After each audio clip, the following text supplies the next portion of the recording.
I know you're thinking it's a pretty crazy thing to have something called Winter is Coming. I did get my first Christmas card this week, and I brought it to prove the truth.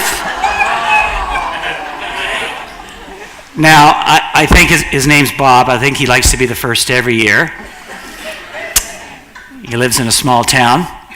As I say to my beloved wife, church people can be rather unique at times, you know. They send Christmas cards already. So, got my first one. Winter is coming. I have become a pretty huge Game of Thrones fan. And before you judge me, my son, who was always on his laptop for, watching week by week, I thought, it's beautiful when you're holding someone precious like Zoe or even Noah today, and you're like, you're just such, there's nothing like it to have a child in your life. But as they get a little bit older and they become 20-something, you're trying to figure out how do you connect with them, because they're starting to push back, got to find their own way. I even suggested to my son that we might maybe do a snowboard ski trip, and he's warming up to it, but I think he'd probably rather do it with his buddies at this stage. And at the end of the day, my son has taught me that Game of Thrones is a kind of a fun thing. So I'm not suggesting you go out and get it or watch it.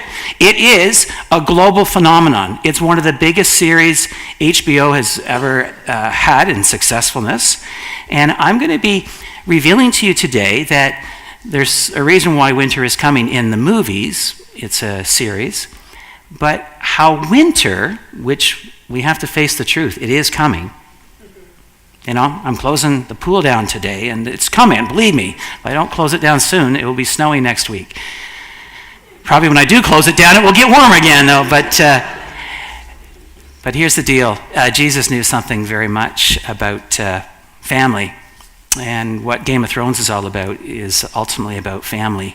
Family rivalry, family betrayal, family trying to conquer other families. It's really a series about families trying to be the king of the queen of the throne. Jesus knew, though, that there's something deeper than blood. And what's so beautiful about this Game of Thrones is that those who are, maybe call them the poor, the peasants, those who are even illegitimate, not the biological bloodline, they are redemptive. They are redeeming the flawed and failed people of this series, of this fantasy. And if you think about, I'm going to give a little Hebrew here. There's a word in Hebrew called gal, G-A-A-L. And it actually means, it's a word for redemption, to redeem.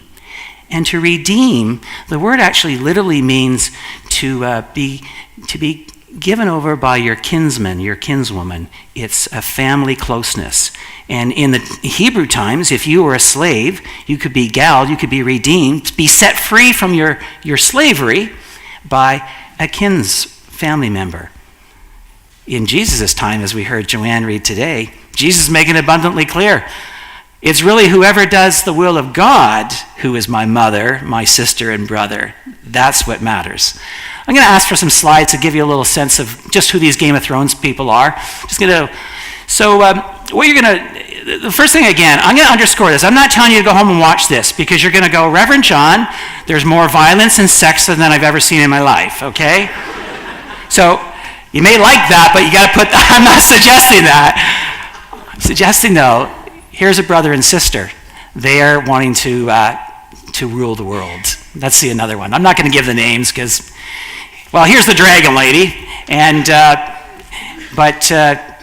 she believes that she's been born to rule the world.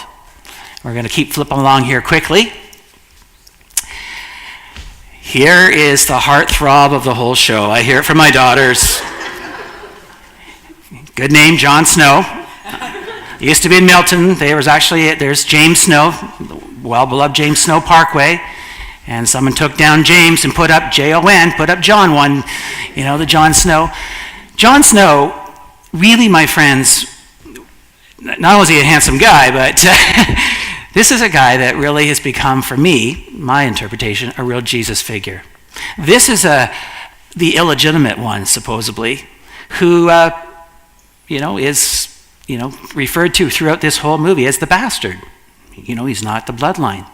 However, what Jon Snow and why he's so loved, he consistently has a choice with great integrity, and he chooses grace. He chooses mercy. He chooses what's right. And maybe the powers that be don't respect him, but some of the poor and the peasants and the ones around him see that his decisions are filled with grace and hope. For this is ultimately an epic power between good and evil.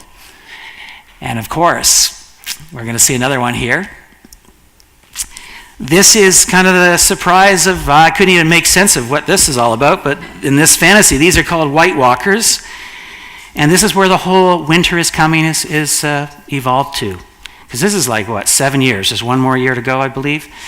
And you can only watch it, next summer, I think it will come out, 10 weeks in a row. Boom, watch it one Sunday night. On Sunday nights, it outbeat NFL football, it's outbeat Big Bang Theory, Walking Dead. This has become a global phenomenon. So here's the deal on the White Walkers. These strange characters are the army of the dead, and a very interesting symbol about life. For all these families have been battling and trying to kill each other and achieve great success. Now it's those who have died that are coming from the north, across the wall, and when they say winter is coming, as Jon Snow knows, it's these guys. Dragons have been killed now. Things are getting kind of messy when even dragons are going down with the Dragon Queen. The White Walkers are coming to say, and I think, this is my interpretation again, if you look at humanity today, these are the nuclear people. These are the global warming people. These are the people that, you guys are bickering about who's really king or queen. These guys are going to bring all of humanity down. And so it's building towards this ultimate ending, which is going to be quite fascinating to see. So why is it why is it grabbing people? Well, on many levels. The music is outstanding. The costumes, as you can see, is quite unbelievable. How about we go back to Jon Snow? He's probably better to look at than this guy. That's it. We'll go back to Jon Snow.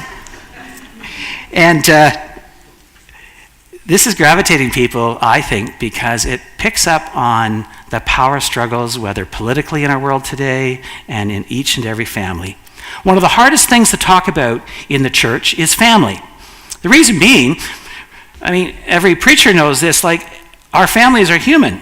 In my own family, we get in arguments, we sometimes don't talk to each other, we really get ticked off with each other, but we also love each other dearly. And all of us know this at some level. When a family breakdown happens, it's a very painful experience. And you know it and I know it. I think of a dear friend who hasn't talked to a child, his son, in 20 years. And he's the nicest person in the world, and he can't even understand why they're not talking anymore. And they don't live geographically close anymore. But I'm stunned that, everyday people, very nice people, have schisms, breaks, and downs in family. This Game of Thrones teaches us, at an extreme level, there's a lot of violence in this, but at the end of the day, we're all family, is what Jesus is saying. He takes us to a new place. He takes us to, as I hold Zoe for baptism today, she's part of God's family, which is the entire world. And we're all interconnected. And we either believe that, and if we don't believe that, we get into this us and them game, and war at the ultimate level is going to bring this earth, this life that we live, to its knees. So I want to close with this. I have a dear soul, almost 90 years of age, and people always, I know, get a little bit surprised at this, but I've been friends over 30 years. Her husband died 20 years ago. She was never able to have children. She was the only child. She has no family. She has no biological family. But when I talk to her, I try to once a week, call her, and the friends up the hallway from her or a condominium are checking on each other, and they all might be 80-something years of age. They might play cards as often as they can, but they are family. And it is a beautiful thing to see that somebody, she's blessed, she's a very extroverted, blessed in the sense she finds very freely to meet people, but her family is incredible of the network of care that she has in her life. I want you to think about, who do you think is part of your family? Who, beyond your biology, beyond your bloodline, is your family? I think about my dear friends who have been adopted. It's an incredible story to listen to, that unconditional love. I was speaking with a woman recently, and from the Philippines, and she said to me, she came to Canada 10 years ago, and she said, my Canadian family that adopted me is like a family. I can't, she was in tears expressing to me how much this family that sponsored her to come to Canada meant to her. I hear these stories over and over again. It has absolutely nothing to do with bloodline. It has what Jesus and even this John Snow reveal. It's about how we love each other unconditionally and accept each other and forgive each other, no matter what. That forgiveness thing's hard, especially when somebody's really hurt you. But my friends, as we go forward in this life together, when I'm at the bedside of those who are ready to depart from this earth, they're not really talking about even all the trips they've traveled in this world or, what kind of house they lived in. They're talking about the people that mattered most to them.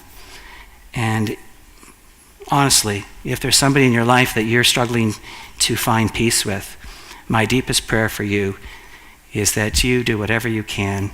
Doesn't mean it takes two, we all know that, but do whatever you can to send your love, be it in word, writing, some way. Because winter is coming.